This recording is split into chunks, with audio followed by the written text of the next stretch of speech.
Tuna Dharma Susila Banjar Dalam Kerti.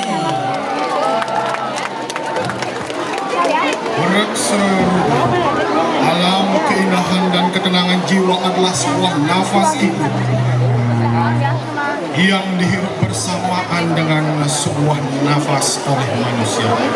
Warga Bali khususnya mengalir pada urat nadi ritus dan pandangan hidup atau trihita karang.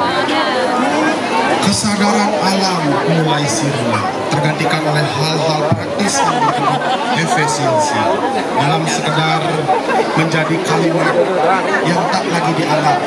Ibu yang hadir dan merawat alam diri Buana Alit adalah miniatur Buana Agung tak lagi terawat. Kesadaran hilang demi kehendak pribadi, hidup yang dikuasai oleh sifat keangkaraan dunia. Dewaya, Buana Budaya, Buana Agung dan Buana Alit saling berhubungan, tak lepas dan tak terkendali arahnya. Ketakutan melanda, menyandera perasaan manusia akibat kecemburuannya. Kemarahan alam berwujud brutal, mengejar dan selalu memburu. Bencana-bencana melanda, mereset, mengembalikan alam ke bentuk awal. Wujud ini bangkit dari akar-akar kemarahan jiwa alam. Reruntuhan kayu mati berwujud menyeramkan, menghantui, memangsa jiwa-jiwa yang tamak.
Santi, Santi, Santi.